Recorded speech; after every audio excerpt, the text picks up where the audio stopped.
Hello students, this video is on the cell biology topic of class 11.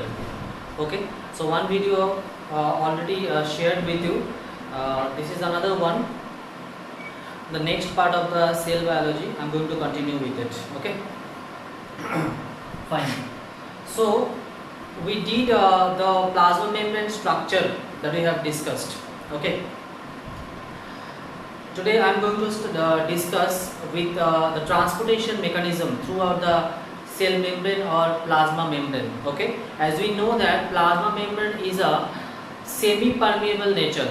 Okay, that is why there is a pattern of transportation of the materials across the membrane.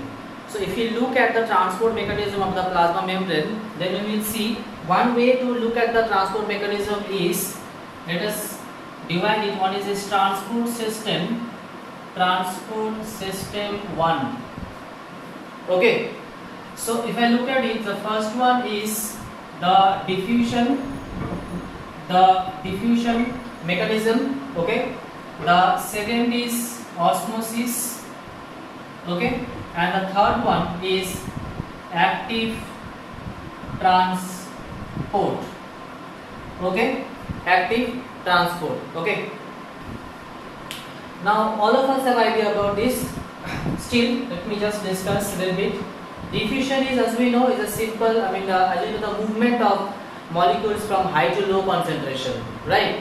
So if you look at the diffusion, we can divide it into two again category. Okay, one is simple diffusion. Okay, another is facilitated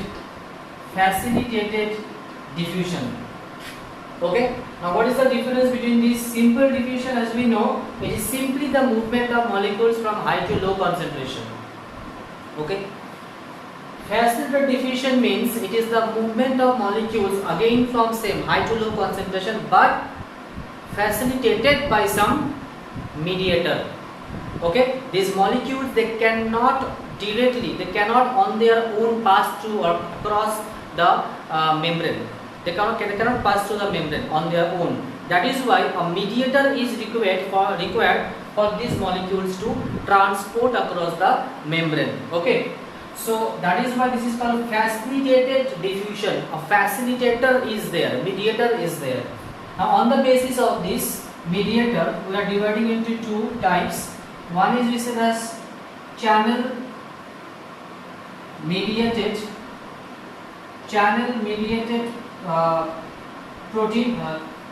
diffusion, channel mediated diffusion. Another is that we can say that carrier.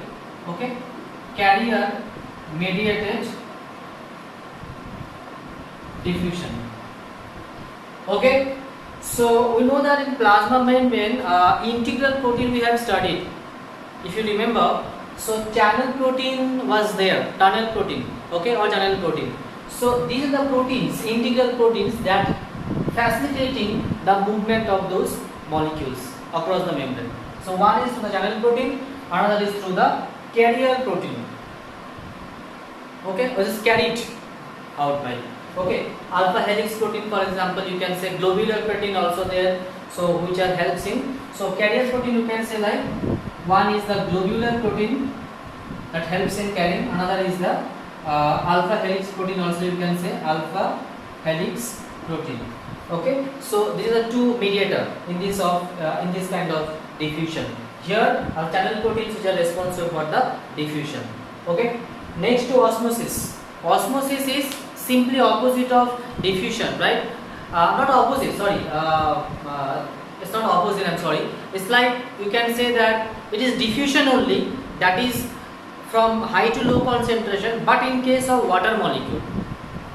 Okay, so osmosis, simply we can say it is nothing but a diffusion in the water molecules, high to low concentration. But here one difference is there, that in osmosis process the molecules needs to cross a semi-permeable membrane, where in diffusion there is no such obstacles on the way. Understood? So that is what osmosis. Okay, so molecules are that move from high to low concentration but there is a semi-permeable membrane. Okay, semi-permeable membrane. They need to cross water molecules. Fine. Now active transport. Active transport is just opposite. Okay, it is low to high concentration movement. So the movement of the molecules against concentration gradient. Okay, that is the movement is from low concentration to high concentration. Now in this case, remember, in this kind of movement, energy consumption is compulsory. Without energy, the molecules cannot move from low to high concentration. Okay, so one very important component here, that energy is required, that is ATP. Okay, compulsorily required by the molecules in this kind of active transport. Okay, so these are the simple things, and remember all these mechanisms are involved in, for example, in the transportation of water and minerals in the plants. Okay, so even in any animal plasma membrane, any molecules required to move across the membrane, these mechanisms are involved. So molecule to molecule it varies, so which mechanism it will undergo. Okay, this is the one point of view to look at the transport system. If I look at another point of view of transport, then how it will be.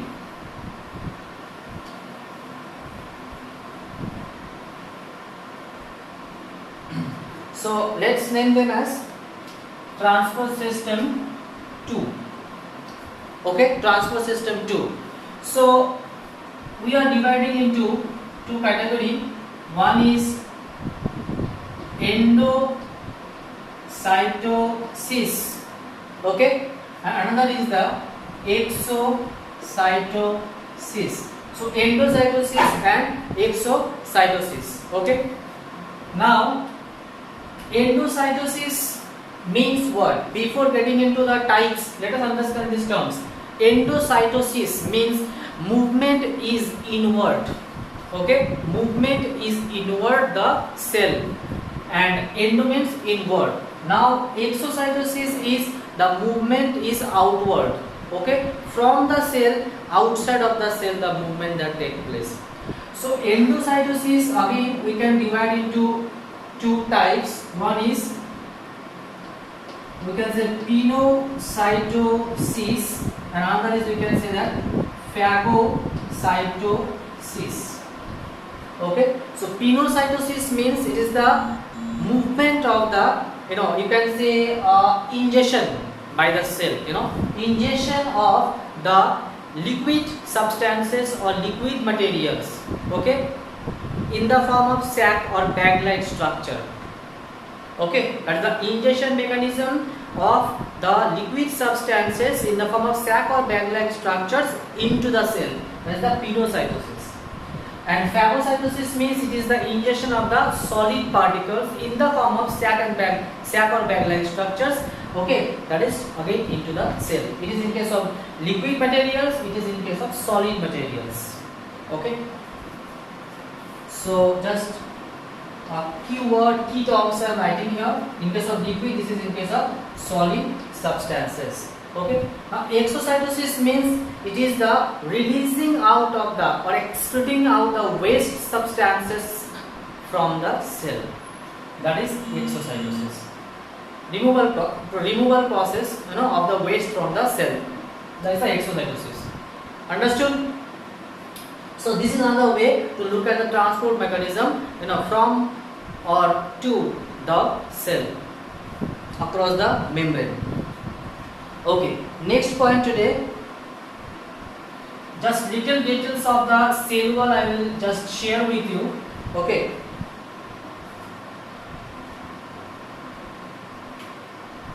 if I look at the cell wall, okay, the cell wall is made up of three sub layers, you can say.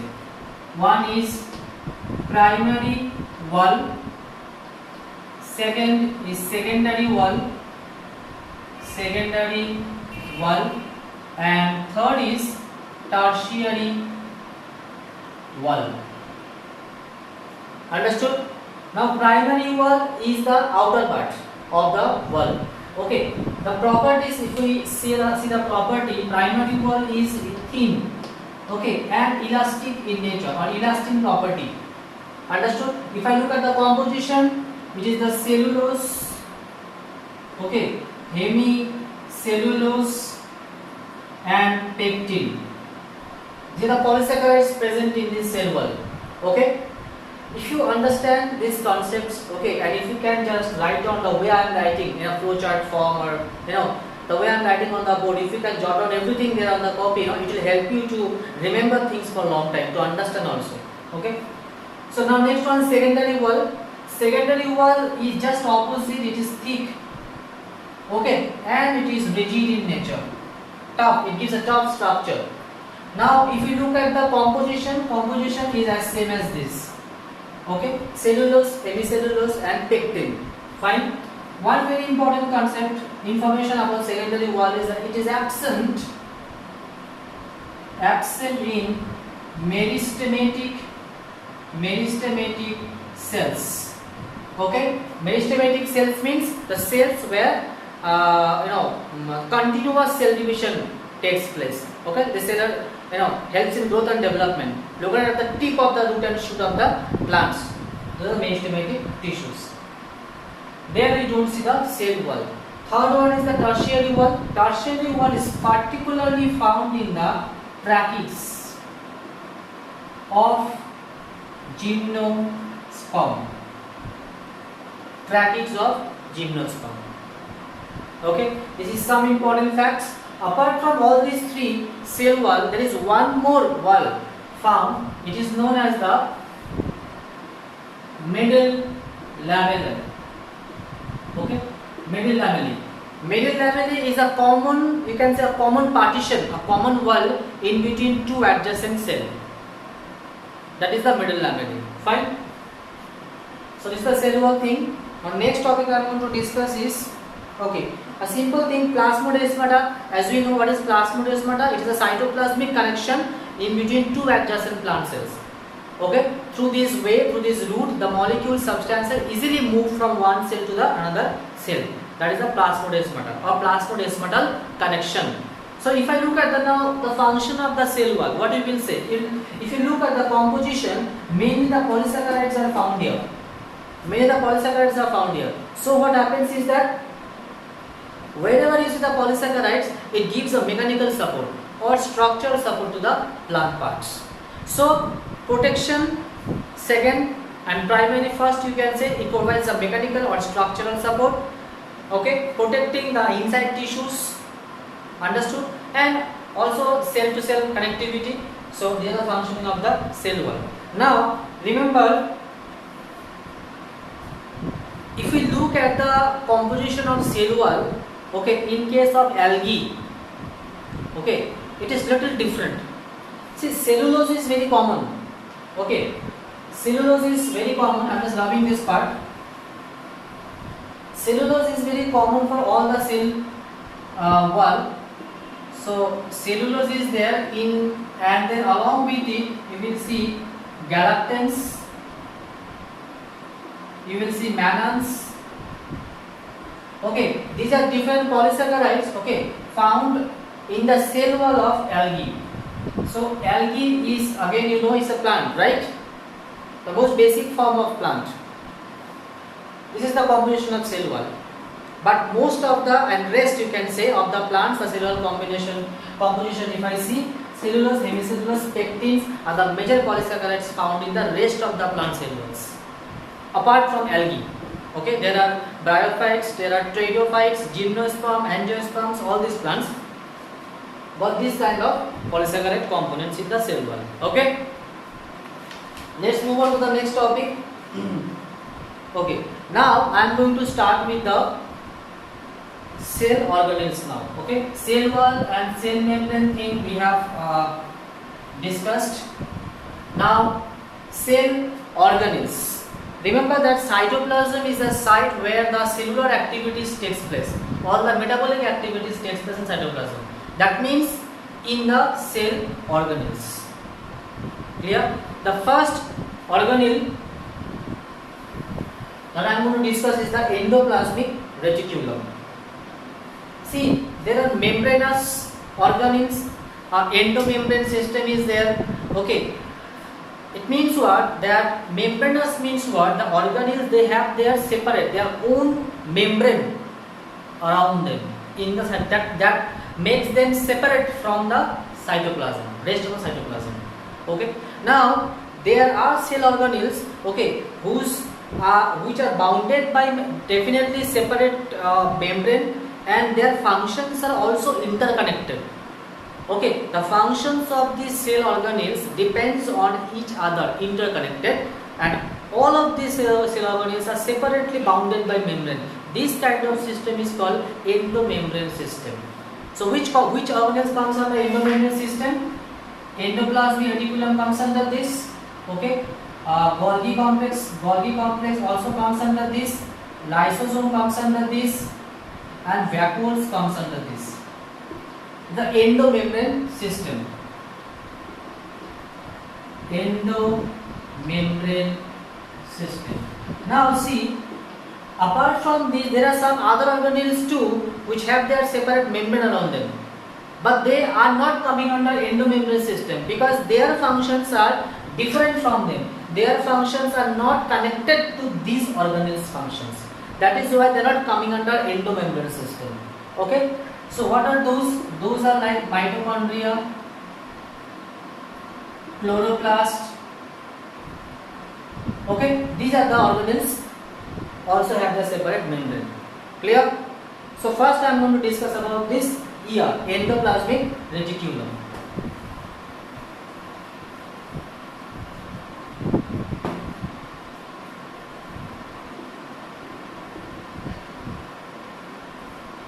Okay.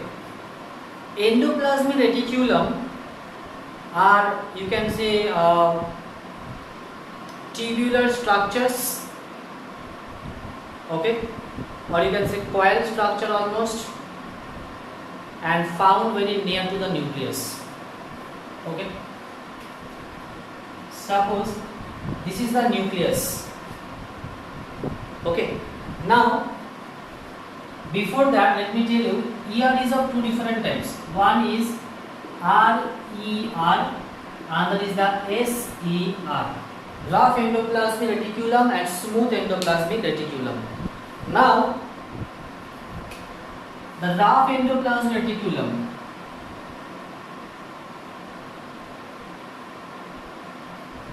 okay,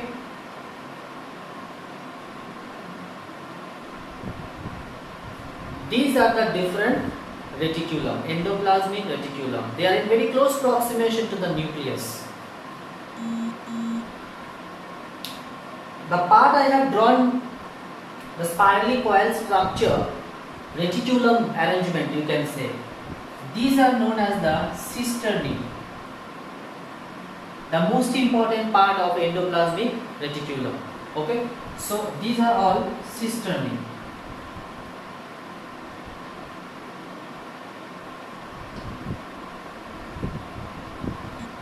Clear? Apart from cisternae, now some other parts are also present there. Okay, what are those? Tubules. There are tubules present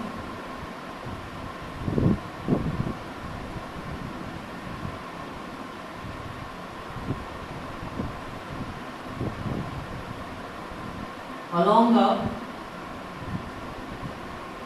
endoplasmic reticulum, tubules. Okay, so let's label them first.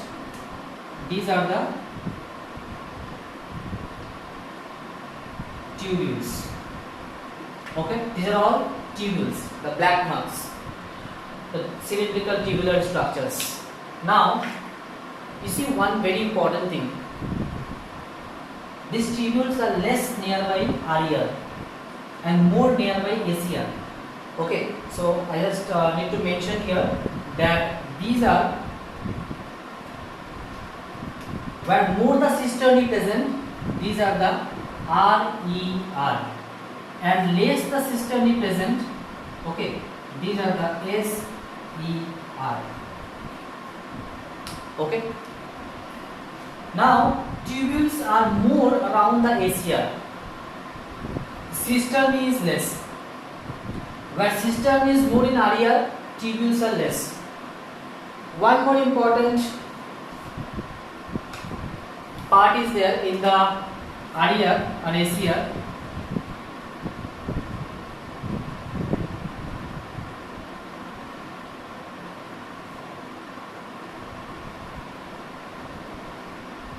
These are the vesicles. Okay. Vesicles are also very important. Vesicles are also found in Golgi apparatus. The difference is that in this endoplasmic reticulum, the vesicles are found, independently in the cytoplasm. They are not within the reticulum structure. Where in Golgi apparatus, they are attached to the reticulum part. Okay, the Golgi complex structure attached to that. So there are three important parts. Okay, the cisternae, the vesicles, and the tubules. Now, the most important part that I am left with now, I am going to tell. Okay, RER. What makes the RER different from the ACR? The most important thing is the presence of the ribosome on the surface of RER. That makes the surface of the RER rough. These ribosomes are absent in smooth endoplasmic reticulum. So these are the ribosomes. Okay.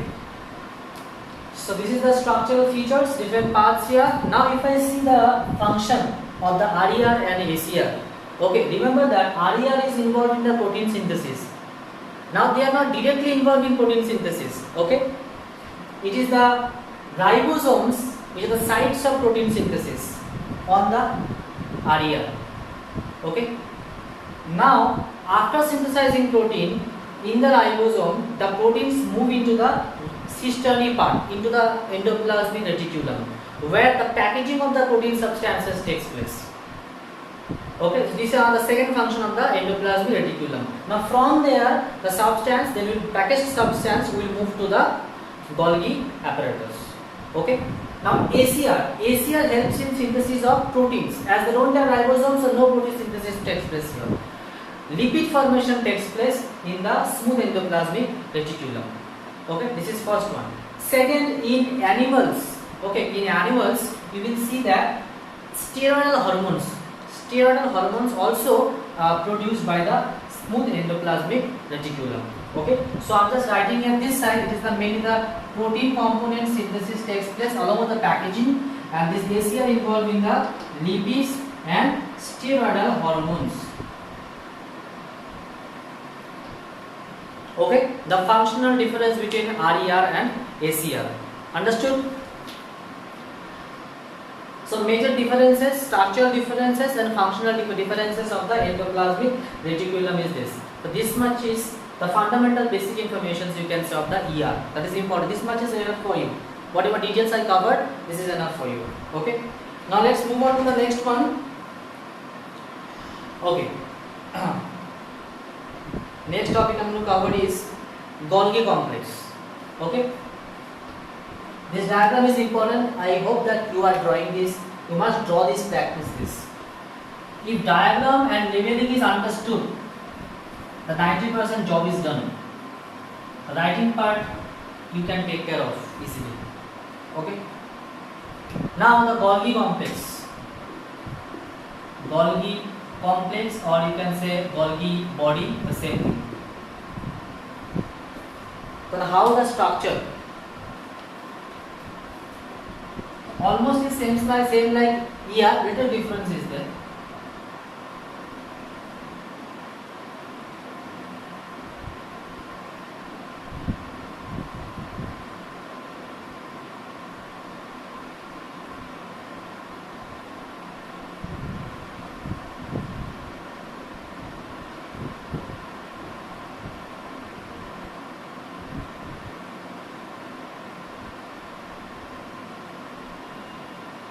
These are some parallelly spiral form structures.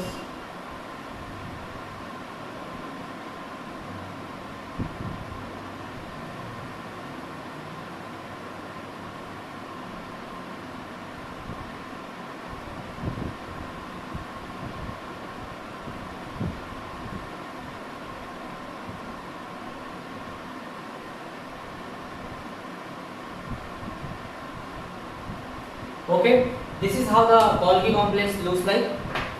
Now, these are, as we know, the same structure. You can understand from the structure what is it? It is cisternae. These are cisternae. Okay, vesicles also we see. Now I said that, remember in the ear, vesicles are attached to Golgi complex. So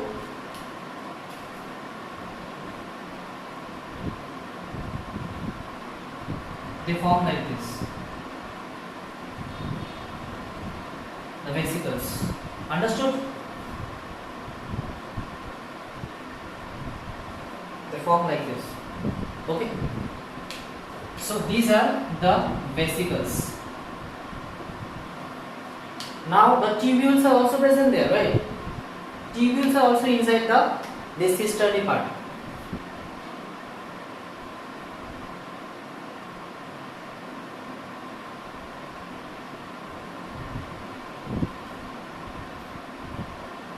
Understood? These are the tubules.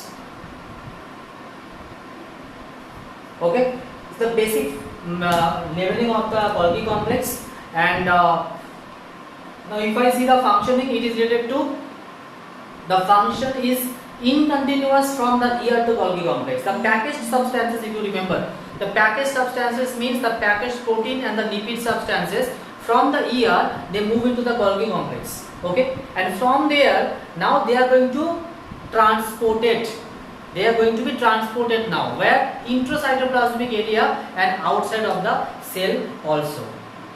Understood? So that is what the transportation of the protein, lipids and other substances. Apart from this, remember that modifications of substance is one of the major function of the Golgi complex before it getting it transported. Okay. Some other functions important Golgi complex is lysosome formation. Okay. Second, you can say that the acrosome is one of the very important part of the male gametes, so the spermatogenesis, which is also developed from the lysosome. The Golgi complex. Okay, even lysosome itself developed from the this Golgi complex. Understood? So I think the major parts of the Golgi complex is done. Okay. Now, if I say the last topic that I am going to cover today, the diagram is very important. Again, I am telling the Golgi complex here. Now, lysosome separately, there is no such diagram is important for you to practice. Okay, but the functioning is very important. Types of lysosome is also very important. Okay, see the function lysosome, as we know that these are present, okay, in all the animal cells, okay, except RBC. Remember this. Okay, these lysosomes are in very large form in the white blood cells. Some very important facts I am sharing. Okay, it is absent in RBC. Rest all the animal cells you will see lysosome. In WBC it is of large size because the function is related here, because this lysosome helps in protecting our body. That's why it is of large size in the white blood cells, which is also responsible for protecting our body, immune system. Okay. Now in the plant cell mainly, okay, the large vacuoles present in the plant cell, they play role for as ribosome. So most of the plant cell you will see very small sized lysosomes are present. Mainly the vacuole in plant cell play the role for the lysosome. Understood? These are some of the things. Now, what is present in the lysosome? Remember, there are almost about 50 digestive enzymes are present inside the lysosome. Those are known as hydrolases. Okay. I am just writing this side by side. Hydrolases. Hydrolases are a group of enzymes, okay, found in the this lysosome, which helps in digesting the substances. Now, on the basis of the digestion, if I see, there are different types of lysosomes are there. Okay, or you can say, let's talk the lysosome on the basis of its function. If I see at the function of the lysosome, there are some important terms are there for you. Okay, first one is that heterophagy. Autophagy and autophagy. Very important two terms for you. Okay. Autophagy means where the lysosomes digest or eat up the old or damaged cell organelles. So you can say these are the intracellular function. Better the term. Okay. Intracellular function. Okay. Heterophagy and autophagy. So autophagy, as I said, inside the cell itself, the lysosome eats up the old or damaged cell organelles. Autophagy. Heterophagy means that is also inside the cell only, in the cytoplasm. If any foreign particle, foreign material enters into the cell, the lysosome eats up them, digests them. That is the heterophagy. So intracellular events, the functioning here. Now if I say extracellular functioning, okay, then what I will say? Okay, now see, lysosomes are found in the cells known as osteoclast. Some specific topics I have written for you in my diaries, because I am not going to cover everything which are not necessary for you, because your syllabus, that the content covers use things. If I see the book, but that is, if you strictly follow the syllabus, I have to select topics from them. So I have to tell only those things which are in the syllabus, and I have written down some important topics specifically that I am going to share with you. Osteoclasts are, you can say, bone-eating cells present in our body. Okay. So the lysosomes which are present in the osteoclast, and they eat up the unwanted bone cells. So this is, you can say, an extracellular function of lysosome. Okay. Now another, if I say cellular function, so let's talk about the extracellular function. Extracellular function. Okay. Now cellular function, if I say, one is the autolysis. Autolysis is work where many of the lysosomes, or you can say all of the lysosomes present in the cell cytoplasm, okay, they burst themselves, and so to bursting the whole cell, so that damaging the cell. Okay, so that it should not, it is actually the infected cell, and to prevent the other cells from getting infected from these cells, the lysosome take this initiative. All the lysosomes, they burst together along with the cell. That is why, this is why the lysosome is known as suicide bag. Okay, the process is autolysis. So three different way we looked at the functioning of the lysosomes, or also these are different types of lysosomes. One is the intracellular functioning, where heterophagy and autophagy we have discussed. Extracellular we have discussed about the lysosomes which are present in the osteoclasts. Okay, unwanted bone cell eating lysosomes. Another one is the cellular functioning lysosomes under autolysis process. Okay, so bursting the cells and killing the damaged cell. Understood? So this is what for this video. Okay, till lysosome I have covered. I will be continuing next cell organelles in my next video. Okay, whatever you understood from this video, please note this. I know that I have done this video a little faster. Okay, I was teaching a little faster, I know that, because I had to cover a lot of topics coming in a limited time. Okay, that's why, but I think I have covered all the important things. Okay, I hope that you will not face any problem. Still, if you face any problem, any question comes in your mind, please do ask me. Okay, so thank you so much.